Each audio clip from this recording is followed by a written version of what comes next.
Morning, guys, or good afternoon.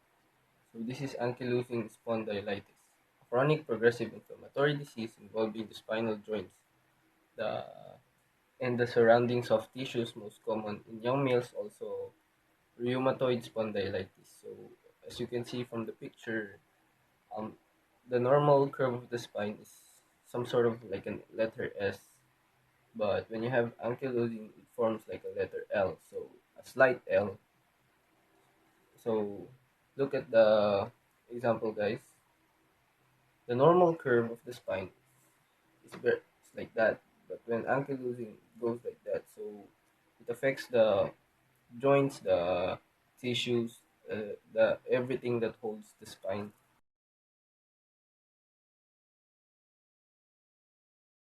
Arthritis is an inflammation of a joint. Arthritis is the swelling and tenderness of one or more joints. The main symptoms of arthritis are joint pain and stiffness, which typically worsen with age. The most common types of arthritis are osteoarthritis and rheumatoid arthritis. Chondrosarcoma is a malignant tumor of cartilage. It is the second most common type of primary bone. The most common locations of chondrosarcoma or the often affected areas includes the arms and legs, pelvis, ribs, shoulder blade, humerus, and femur. X-ray is isa sa mga ginagamit or ginagawa para ma-diagnose ang chondrosarcoma. So, as you can see on the presentation, it is a comparison na makikita natin through radiographs. So, sa left, it is the normal bone and sa right naman is the affected bone. So, comparison po siya ng normal and affected bone. When we say curvature of the spine, it is the degree to which something is curved. It is an exaggerated spinal curve such as scoliosis, lordosis, and kyphosis. There are three types of spinal curvature, namely scoliosis, lordosis, kyphosis. Let's briefly differentiate them one by one. So, as you can see on the image presented, kyphosis is an abnormally rounded upper back. So, parang yung upper back natin dito sa likod is parang ganito po siya.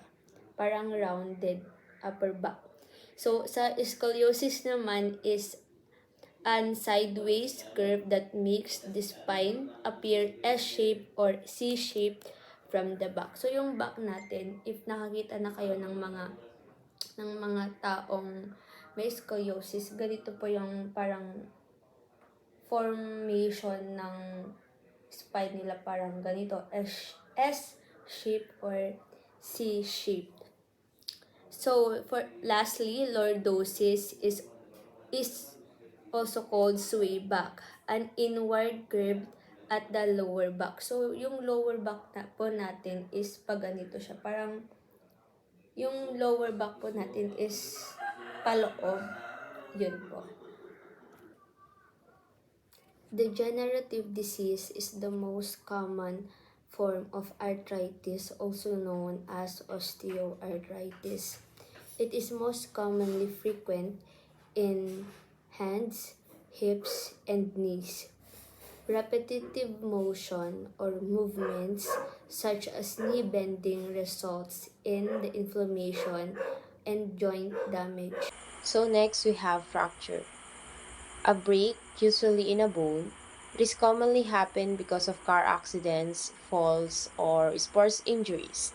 Other causes are low bone density and osteoporosis, which cause weakening of the bones. If fracture happens, it is classified as either open or closed. So open fracture, also called as compound fracture, the bone falls through the skin and can be seen, or a deep wound exposes the bone through the skin, while the closed fracture, also called a simple fracture, the bone is broken but the skin is intact. Next, we have gout. Gout is a painful form of arthritis. When your body has extra uric acid, sharp crystals can form in your joints, usually your big toe. Flare-ups of symptoms like pain and swelling come and go in periods called gout attacks. Treatment is usually a combination of symptom management and changing your diet. It is commonly affects your big toe, but it can affect other joints including your knees, ankles, feet, hand and wrist, and even your elbows. Gout symptoms can come and go in episodes called flares or gout attacks, as I said a while ago. It can be medicated or treated through diet or medication that can lower your uric acid levels and minimize the gout attacks in the future. So, sa symptoms, you can feel intense pain, discoloration or redness, stiffness, swelling, warm or a feeling like the joint is on fire. It usually lasts a week or two. So, yung mga nakakaranas nito is usually yung obesity, heart failure, yung mga may diabetes, may hypertension, yung may blood cancer, or pwede rin through their biological parent. Next, we have herniated disc. Your spine is a stack of bones known as vertebra, and between these bones are small rubbery discs that act as cushions. They have a small gel-like center or nucleus that is encased by a tougher rubbery exterior. So sometimes the exterior of these rubbery discs can tear and dissolve inside slips out. This results in herniated disc, also known as slip disc or ruptured disc. This disc injury can irritate nearby nerves causing pain, numbness, or weakness in arm or a leg. Many people with a slip disc never experience symptoms and surgery is really required to fix the problem. But there is treatment available. As you age, there happens known as disc degeneration. So, yung body natin, as we age, it become less flexible and more prone to tears and fractures. So, pwede din siyang mangyari because if we use back muscle instead of leg or thigh muscle, pag we lift heavy objects, kapag we awkwardly try twisting and turning our body. So, aside sa age, meron din pwede din yung maging factor yung pagiging overweight sa genetics natin, physically demanding job, and even smoking. This is an exaggerated curvature of the spine in the thoracic regions. In adults, kyphosis can cause by degenerative disease of the spine, such as arthritis or disc degeneration, fracture caused by osteoporosis. Lordosis, an exaggerated curvature of the spine in the lumbar region, also known as humpback. Exercise can reduce the curve or cure lordosis, but studies have found they're the best way to reduce symptoms like pain in your neck or back. Strengthening your hamstring, hips, abs, and glutes, the muscle in your back can all improve your posture. Osteoarthritis is a progressive deterioration of the joint of the cartilage with growth of new bone and soft tissue in and around the joint. The most common form of arthritis results from wear and tear, injury or disease, also called degenerative joint disease or DJD. What is the main cause of osteoarthritis? Primary osteoarthritis has no known cause. Secondary osteoarthritis is caused by another disease, infection, injury, or deformity. Osteoarthritis starts with the breakdown of the cartilage in the joint. As the cartilage wear down, the bone ends may thicken and form bony growths. Osteogenic sarcoma is a malignant bone tumor. It occurs when there is an abnormal growth of immature bone tissue, which can lead to the formation of a tumor. This tumor can be benign or malignant. The malignant tumor can invade and destroy surrounding tissue, including healthy bone tissue. It can also spread to other parts of the body through the bloodstream or lymphatic system, a process called metastasis. Osteogenic sarcoma can occur in any bone of the body, but it is most commonly affects the long bones of the arms and legs. It is most commonly diagnosed in people between the ages of 10 and 30. The exact cause of osteogenic sarcoma is not known, but there are certain risk factors that have been linked to its development. These include a family history of the disease, previous radiation exposure, and certain genetic conditions. Symptoms of osteogenic sarcoma can include pain in the affected bone, swelling or redness in the affected area, and difficulty moving the affected limb. If the tumor is malignant, it can also cause fever, fatigue, and weight loss. Treatment for osteogenic sarcoma typically involves a combination of surgery, chemotherapy, and radiation therapy. The specific treatment plan will depend on the size, location, and stage of the tumor, as well as the patient's overall health. Osteomalacia is a softening and weakening of the bones due to vitamin D deficiency or other diseases which are essential nutrients for bone health. Osteomalacia can affect people of all ages, but it is most common in adults over age of 50. It can also occur in people with certain medical conditions such as kidney and liver disease.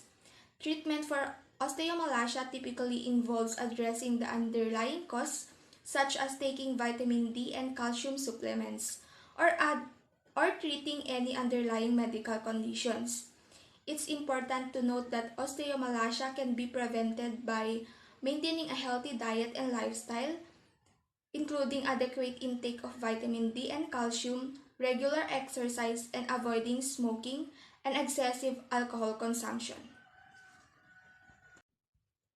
Osteomyelitis is a type of bone infection that occurs when bacteria or other organisms enter the bone tissue and cause inflammation. It can affect any bone in the body, but it most commonly affects the long bones of the legs, arms, and spine. The symptoms of osteomyelitis can vary depending on the severity of the infection and the location of the affected bone. Common symptoms including bone pain, swelling, redness, and warmth in the affected area, as well as fever and chills. In severe cases, osteomyelitis can lead to bone death. The diagnosis of osteomyelitis typically involves a combination of physical examination, imaging tests such as X-rays, CT scans, or MRI scans, and blood tests to check for signs of infection. Treatment for osteomyelitis usually involves a combination of antibiotics to fight the infection, pain management, and rest to allow the bone to heal. In severe cases, surgery may be necessary to remove the infected tissue or to repair damaged bones. Guys, this is osteopenia, a lower average bone density, which may foreshadow osteoporosis. So a healthy bone, it has limited or tiny amounts of small holes, but when you have osteopenia, it minimizes. So it becomes thin, and then it can cause great pain or immovable parts of your joints or hips. Osteoporosis, guys, is a condition characterized by reduction in bone density, most common in white women past menopause, predisposing factors include poor diet, inactivity, and low estrogen levels. So, osteoporosis comes when you already had your menopause or you are being unhealthy, lacking of exercise, and the food intake that you normally take lessens. So, a normal bone is like a rock with a lot of mass inside, but bone with osteoporosis, it creates like holes and spaces that thins the inner bone. Paget disease. Skeletal disease of the elderly characterized by bone thickening and distortion with bowing of long bones, osteitis deformans. This condition results in the abnormal and excessive remodeling of bone tissue. While it occurs in any bone, it most commonly affects the pelvis, spine, skull, and long bones of the arm and legs. Treatment of Paget's disease is not always necessary, especially in cases where the patient is asymptomatic and there are no complications. However, when treatment is required, it typically involves medication to help regulate bone turnover and reduce symptoms. These medications can involve bisphosphonates, calcitonin, and in some cases, surgery to address complications like fractures.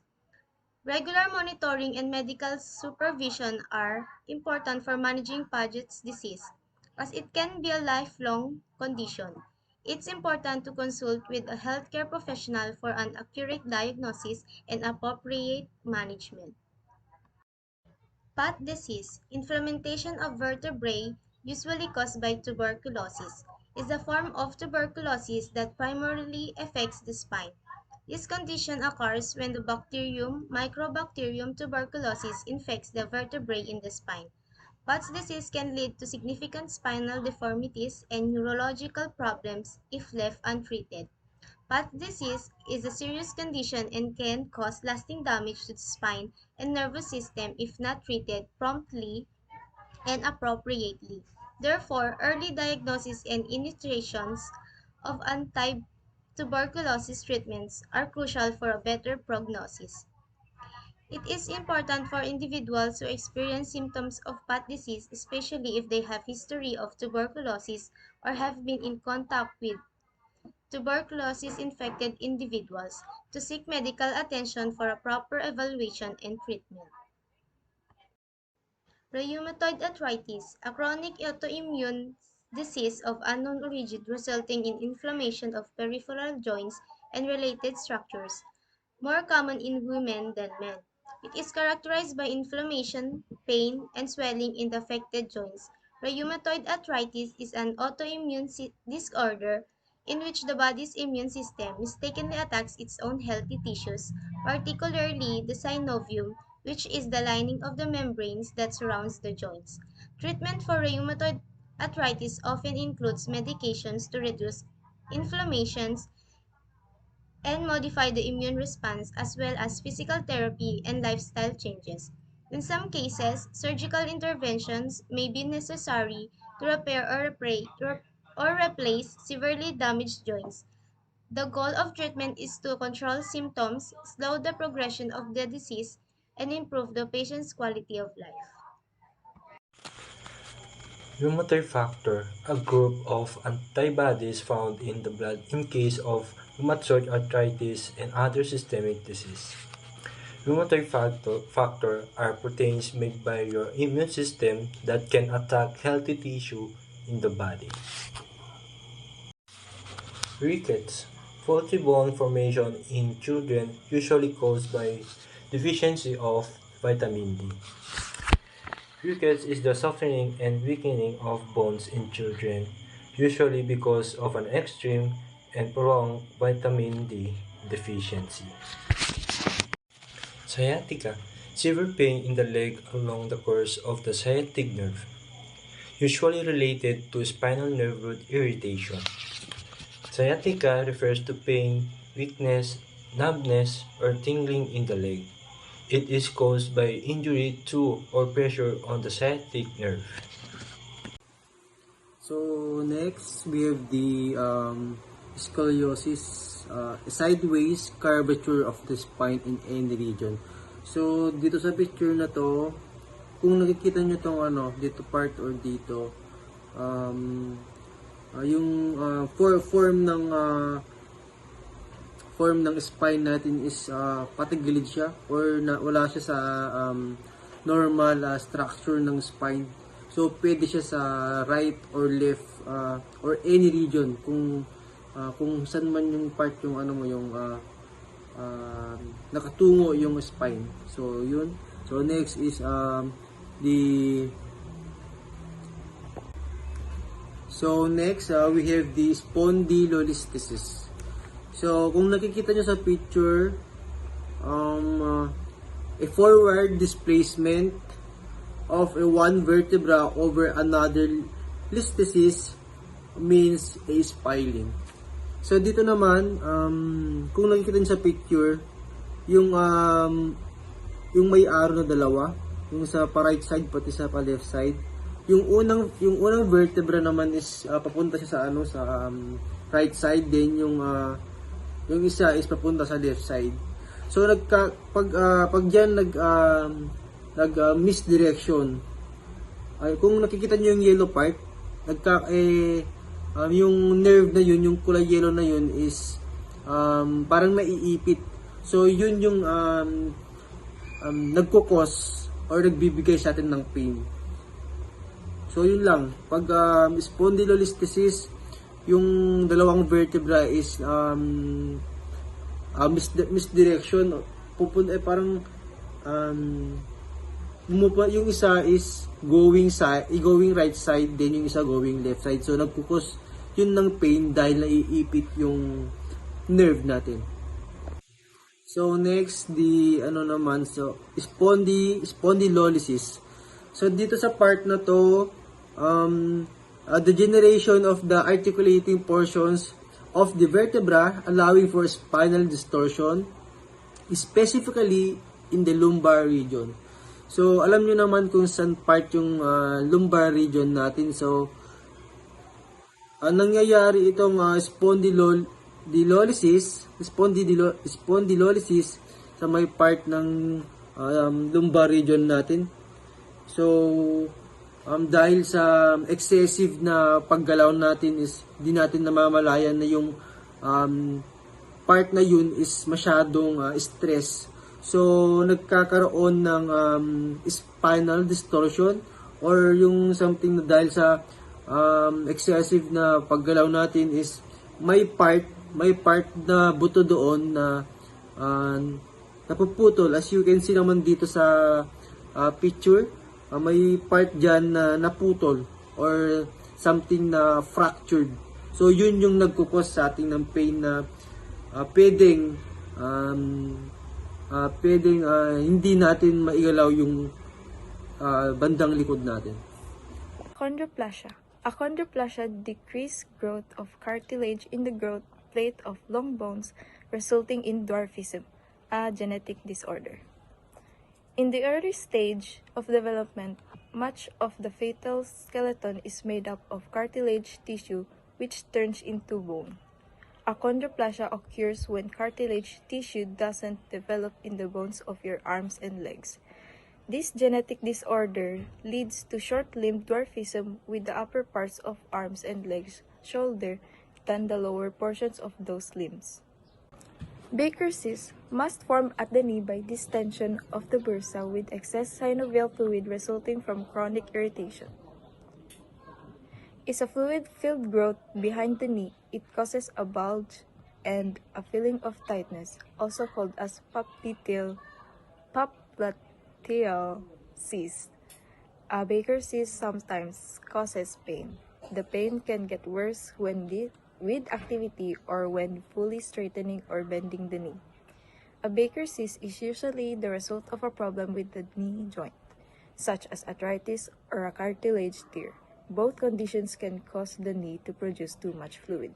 Although a Baker's cyst may cause swelling and discomfort, treating the underlying problem that is causing it usually provides relief. Bunion. Inflammation of the enlargement of the metatarsal joint of the great toe, usually with displacement of the great toe towards the other toes. A bunion is a bunny bump that forms on the joint at the base of your big toe. It occurs when some of the bones in the front part of your foot move out of place. This causes the tip of your big toe to get pulled toward the smaller toes and forces the joint at the base of your big toe to stick out. The skin over the bunion might be red and sore. Wearing tight, narrow shoes might cause bunions or make them worse. Bunions can also develop as a result of the shape of your foot, a foot deformity. or a medical condition such as arthritis. Smaller bunions or bunionets can develop on the joint of your little toe. Bursitis, inflammation of a bursa. A bursa is a small fluid-filled sac near a joint. The causes of this disease includes injury, irritation, and joint disease. The shoulder, hip, and elbow are the common sites. These bursa are cushions of the bones, tendons, and muscles near the joints. Most common affected area occurs in the shoulders, hip, elbows, and ankles. The purple circle na nakikita nyo po sa video represents the healthy bursa, while the red circle na nakikita nyo po ulit sa video, sa image or sa presentation represents the inflamed bursa. One of the common causes of bursitis is overuse from repetitive activities, repetitive motions, movements. Carpal tunnel syndrome, numbness and weakness of the hand caused by pressure on the median nerve as it passes through a tunnel formed by carpal bones. It happens when the median nerve is compressed, parang na-compress po siya, parang ganito. That results in numbness and weakness. So, as you can see on the image, yung yellow po doon na parang dot or circle is the compressed median nerve. Next is chondroma, a benign tumor of the cartilage. So, iba po ang chondroma sa chondrosarcoma. Chondrosarcoma po is malignant, while chondroma po is benign. So, benign meaning not cancerous. It is found mostly in small bones of the hand or feet. If chondroma develops into a cancerous tumor, ito na po yung tinatawag nating chondrosarcoma. Ewing tumor, a bone tumor that usually appears in children 5 to 15 years of age. It begins in the shaft of a long bone and spread readily to other bones. It may respond to radiation therapy, but then it returns, also called the Ewing sarcoma. Ewing tumor or sarcoma often have a large lump associated with it, lump LUMP. As you can see on the image presented, yung naka-arrow po is yun yung lump. It affects the pelvis, legs, ribs, spine, and upper arms. It is common to children 5 to 15 years old, as I've said a while ago, but it can also occur at any age. Next also we have exostosis, a bony outgrowth from the surface of a bone. It is non-cancerous bone tumor. They are bumps or bone that grow out of one of your bones or extra growth of bone from existing bone. So, yung causes niya, including injury, chronic irritation of a bone, or family history of exostosis. Some cases, the cause of exostosis is still unknown.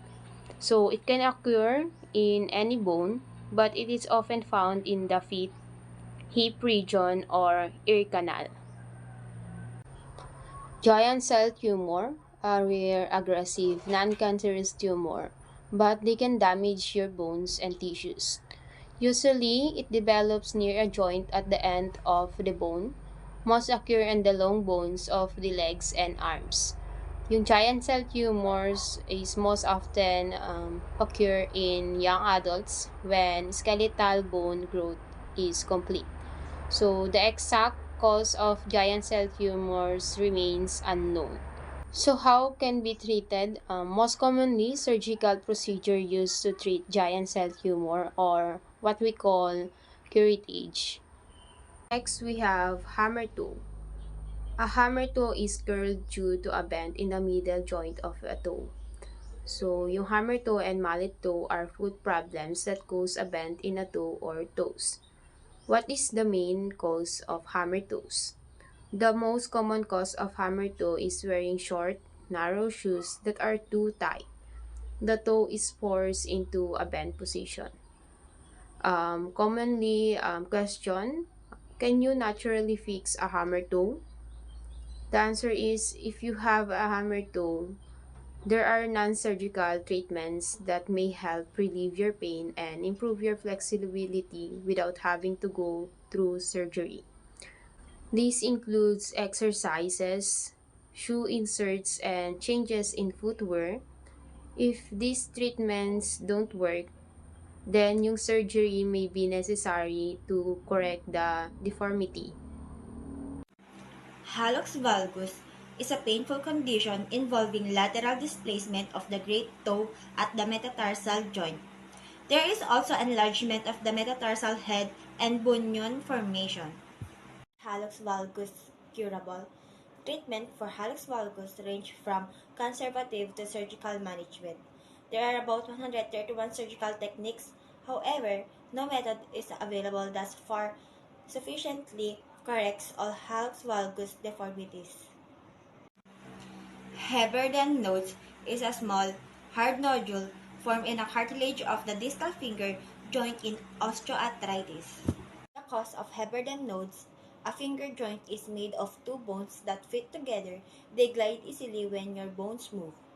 Thanks to the smooth cartilage, but when the cartilage starts to wear out, your bones don't fit together as easily. As cartilage breaks down, your body responds by growing new bone at the joint.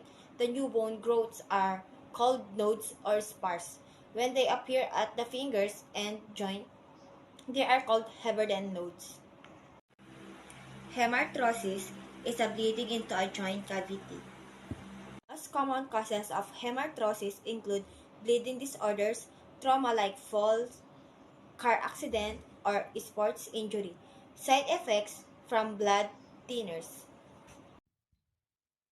Leg calcitis is a degeneration of the femur's proximal growth center.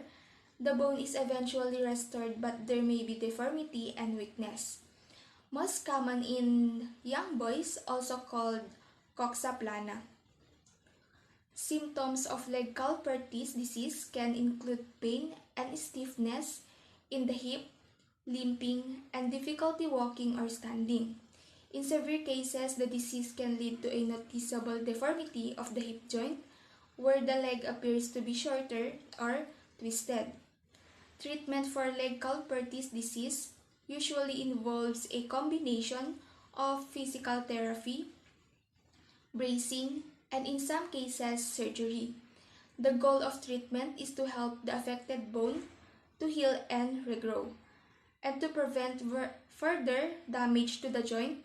With prompt and appropriate treatment, most children with leg calcitis disease can recover fully and lead active lives. Multiple myeloma is a cancer of blood-forming cells in the bone marrow. The symptoms of multiple myeloma can vary depending on the individual, but may include fatigue, bone pain, weakness, infections, and kidney problems. The disease is often diagnosed through a combination of physical examination, medical history, and laboratory tests, including a bone marrow biopsy. Treatment for multiple myeloma typically involves a combination of chemotherapy, targeted therapy, and stem cell transplantation. The goal of treatment is to control the growth of the cancer cells and manage the symptoms. While there is no cure for multiple myeloma, advances in treatment have made it possible for many people with the disease to live for many years with a good quality of life. Neurogenic arthropathy is a degenerative joint disease caused by impaired nervous stimulation. most cause in diabetes mellitus, Charcot arthropathy. The condition occurs when the nerves that control the joints and the bones are damaged, leading to a loss of sensation and coordination in the affected joint. This can cause the joint to become unstable and prone to dislocation or subluxation, which can lead to further damage and deformity. Neurogenic arthropathy can affect any joint, but it most commonly affects the weight-bearing joints, such as the knees, ankles, and the hips. It can also affect the spine and the joints in the head, hands, and feet. The symptoms of neurogenic arthropathy can vary depending on the severity of the condition, but may include pain, stiffness, and limited mobility in the affected joint. In severe cases, the condition can lead to joint deformity and disability, making it difficult to perform everyday activities. Guys, osteochondrosis disease, degeneration or called osteochondrosis of the tibia's proximal growth center causing pain and tendinitis at the knee. So it is the part of the knee, guys. When you look at the knee, the knee is like this, right? The pain is here at the front. It is the inflammation. You can't move well. You can't bend the knee well because of the patellar tendon attaches to the top of the shin bone. It it has an inflammation. It will pain. It will swell. Yeah, you can't really move the knee anymore. So that's osteochondrosis disease. Osteochondroma, a benign tumor consisting of cartilage and bone. It is beside the femur. It is an overgrowth of cartilage and bone that happens at the end of the bone near the growth plate. Most often, it affects the long bones in the leg, the pelvis or the shoulder blade, or the osteochondroma is the most non-cancerous bone growth. It is most often occurs between ages 10 and 30. So it is at the leg, the long bones, the femur. So when you have this osteochondroma, you can really move, or you can move, but it is limited due to the pain. Osteochondrosis, disease of the bone's growth center, tissue degeneration is followed by recalcification. So osteochondrosis is it's in the yeah, it's in the cranial, spinal, and lumbar part. So it's a self-limiting developmental derangement of normal bone growth, primarily involving the centers of ossification in the epiphysis. It is usually begins in childhood um, as a degenerative or necrotic condition. By definition, osteochondrosis is an aseptic ischemic necrosis. Osteodystrophy is a general term used to describe a group of bone disorders characterized by abnormal or defective bone development and structure. These disorders often result from imbalances in mineral and hormone levels in the body, particularly calcium and phosphorus, which are essential for healthy bone formation. Oste- Osteodystrophy can affect various aspects of bone health, including bone density, shape, and strength. Management and treatment of osteodystrophy typically involve addressing the underlying cause and correcting the mineral imbalances in the body. For example, in the case of renal osteodystrophy, treatment may involve dietary changes, medications, and dialysis to help maintain appropriate calcium and phosphorus level. Management may also include nutritional supplements and medications to support bone health. The goal is to prevent or minimize the bone abnormalities and, and complications associated with osteodystrophy. Patients with osteodystrophy often receive care from a team of healthcare professionals, including nephrologists, endocrinologists, and dietitians to address their specific needs. Next is the osteogenesis imperfect. It's a rare genetic disorder that primarily affects the bones, resulting in extremely fragile and brittle bones that can break easily with little or no apparent cause. This condition is often referred to as brittle bone disease. Osteogenesis imperfect is caused by a mutation in one of the genes responsible for producing collagen, a protein that provides strength and flexibility to the bones as well as the other connective tissues in the body. There are several types of osteogenesis imperfect, each with varying degrees of severity. The severity of osteogenesis imperfect can range from mild to severe, and the symptoms may include frequent fractures. The individuals with osteogenesis imperfect may experience frequent bone fractures, sometimes with minimal trauma or even during routine activities. Second is the deformities. Osteogenesis imperfect can lead to bone deformities, such as bowing of the long bones, which can affect an individual's stature and mobility. Third, the blue sclera. People with osteogenesis imperfect may have a bluish tint in the whites of their eyes due to the thinness of the connective tissues. Fourth, hearing loss. Some individuals with osteogenesis imperfect may develop hearing loss because of abnormalities in the bones of the middle ear. Next is dentinogenesis imperfect. Osteogenesis imperfect can also affect the teeth, leading to a condition called dentinogenesis imperfect, which can result in brittle and discolored teeth. Next, joint laxity. Affected individuals may have increased joint flexibility or hypermobility. Next is short stature. Severe forms of osteogenesis imperfect can result in significantly reduced height due to multiple fractures and deformities during growth.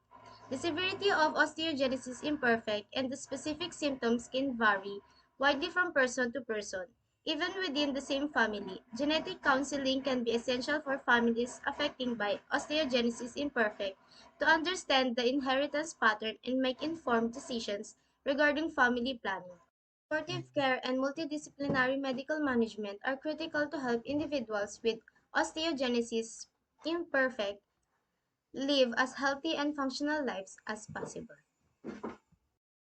Next, the osteoma. An osteoma is a benign bone tumor or growth characterized by the development of new bone tissue. These growths are typically slow growing and non cancerous, meaning they do not have the potential to spread to other parts of the body.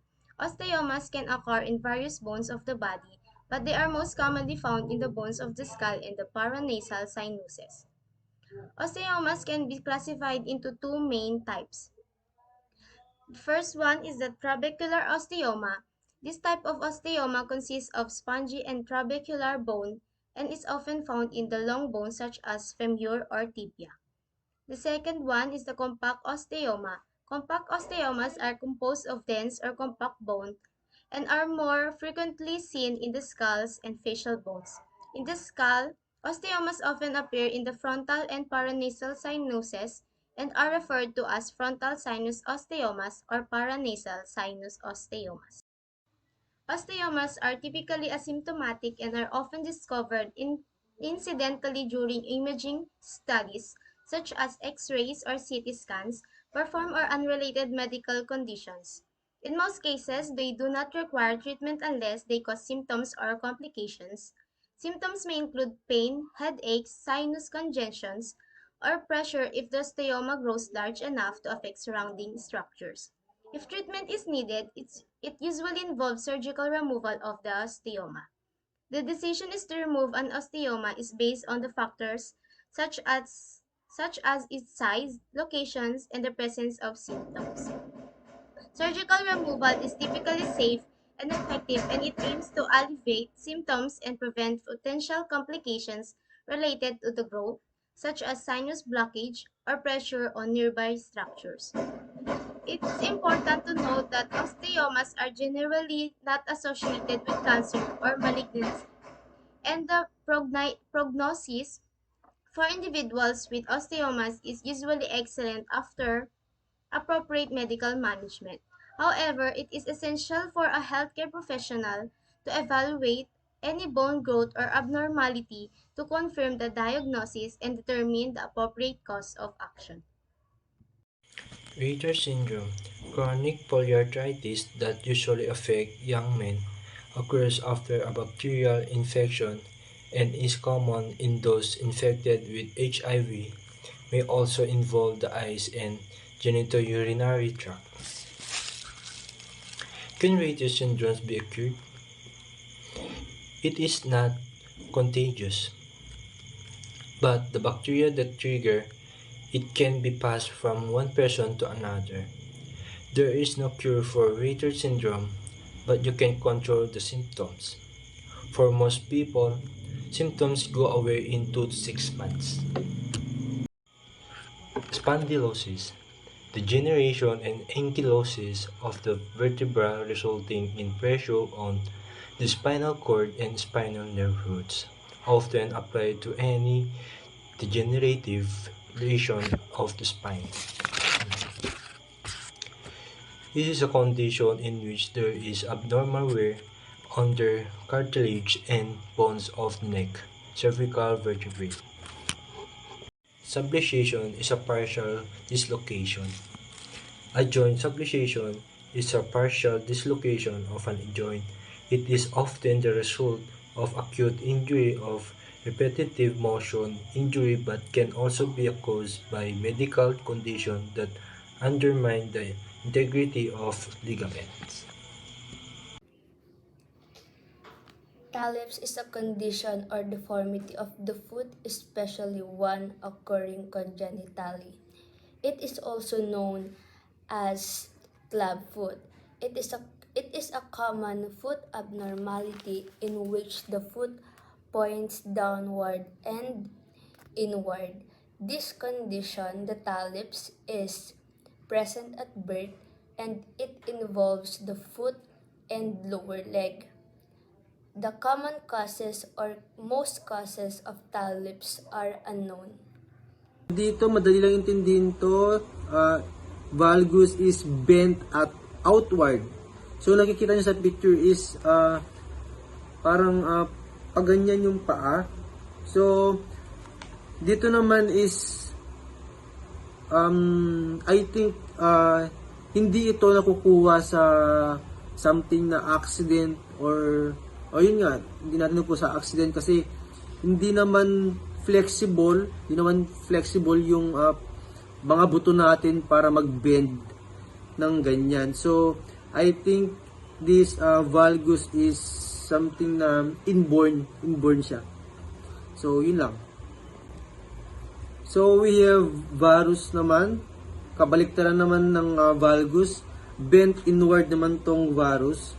So, kung yung valgus is yung knee natin is nakaganyan, dito naman is nakalabas yung bone natin. So yun, parehas ng explanation. Di din to nakukuha sa accident kasi di naman flexible yung mga buto natin para mabend ng ganito. So lastly, we have the von Recklinghausen disease. So, natawag itong von Recklinghausen disease kasi na-discover ito ni Frederick von Recklinghausen. So, ang sabi dito, loss of bone tissue caused by increased parathyroid hormone, bones become decalcified and deformed and fracture easily. So, dito, nag-search ako about the von Recklinghausen disease. So, ang lumabas is the neurofibromatosis. So, ang neurofibromatosis is a genetic disorder characterized by increased risk of developing non-cancerous and cancerous tumors. So, parang nakuha niya yung ganyang sakit dahil nakuha niya siguro sa kanyang mother or father. So dahil sa ganyang kondisyon na medyo nakabend yung bone, parang mabilis siya ma-fractured or something na maputol. So yun lang.